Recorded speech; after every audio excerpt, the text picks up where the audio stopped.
So Sinners has been out for a while now, and if you haven't seen it, it's okay. If you probably have, a lot of people have. It did great. Its second weekend, breaking these box office numbers and whatnot. So obviously, a lot of people have seen it. A lot of people like it. A lot of people are probably rewatching it. I would actually give it a rewatch, but maybe when it's actually streaming. I don't know. But it was a fun initial watch in theaters, that's for sure. Now it's directed by Ryan Coogler, right? And he was best known for Wakanda Forever. Now, he did say that he wants to do an X-Files reboot. And after seeing this movie, I'm not sure if I'm down for that. And to be fair, he does say that his favorite vampire is Blade. Yeah, sure. I think the question is, who is your favorite black vampire? But I know I might be thinking that up. But it's like he is probably one of the best vampires, and as a black man, that's probably who you would say, unless you want to go like Nosferatu or just Dracula, maybe Nicolas Cage, Renfield. But other than that, like, yeah, Blade is one of the best. And now Blade wouldn't take how this movie went down. Blade would definitely show up and just kill everybody, and anyone that survives, oh yeah, he's gonna hunt them down. And I feel like this movie glorified evil in a way that's like, all right, well, wait, who is really evil? Are you implying that the Irish immigrant vampires are evil, or are you implying that the people that became these vampires that enjoyed being vampires, are they the evil ones? Because which side of the evil coin are you on? But the coin is evil, so it don't really matter at this point, right? But I feel like this movie just kind of missed a mark somewhere that would have just made the movie either better or at least made it more in line with most vampire stories, Again, not that all vampires end up getting caught. You had shows and things that happen of vampires in different worlds and like underworld and all that stuff, so some vampires will never cross paths with characters like Blade that are like just badass and will kill them.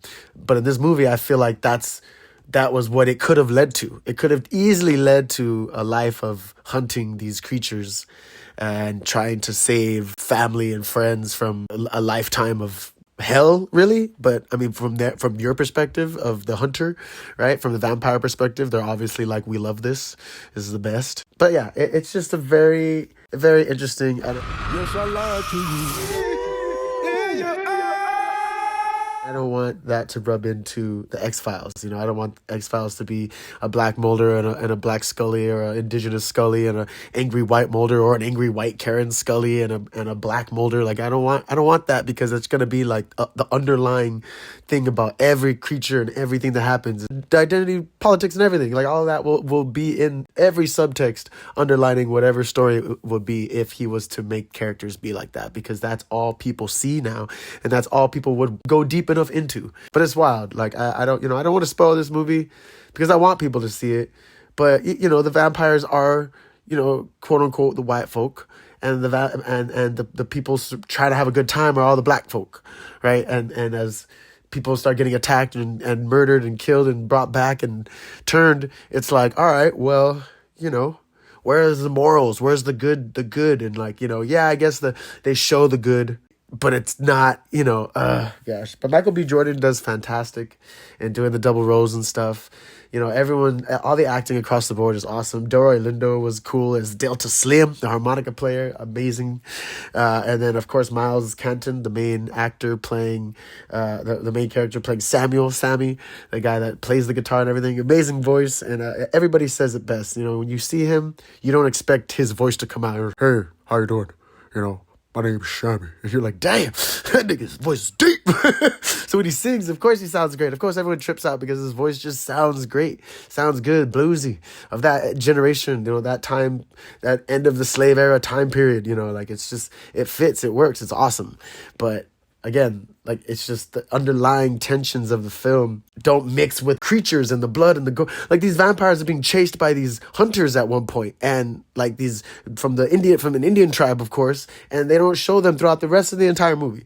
And that was personally like, why would you even show that? Why would you even show that if you're not even gonna follow up with that and show that there's actually people hunting these things and that we're not alone? You're not alone. You guys aren't just tripping out. There are people that know about this, and even though it is assumed that the white man knew about it already, it's like, it doesn't really make sense, it just, you can't focus on one aspect over another just because of whatever side of the racial cards you want to be on, and it's just not fair. And I think that if he was to do the X-Files, I don't know if it would be good. I don't think I could get behind that, and it would be unfortunate because everyone would be like, oh, it's for a new generation and new millennia, and it's just like, damn. But yeah, Sinners was a great movie. It was a good all-around film for sure. Michael B. Jordan playing the dual roles of brothers Lestat or Stack and Smoke. I want to say Lestat because it's an vampiric name, but Stack and Smoke, and their duality is amazing. Like, he's a fantastic actor for sure. It totally works. Everyone else, again, does great. So, Ryan, I don't know, man. You really got to think about these X-Files if you're really going to do it. Maybe you shouldn't tackle it and just kind of leave it be. Jordan Peele did The Twilight Zone, do The Outer Limits if you really want to go creepy with it, Don't do that. Just don't touch the X-Files. But yeah, if you haven't seen Sinners, go watch it. It's definitely some overrated fun. It's great. This has been Ghost of the Craig. And yeah, we'll catch you guys in the next one. Peace.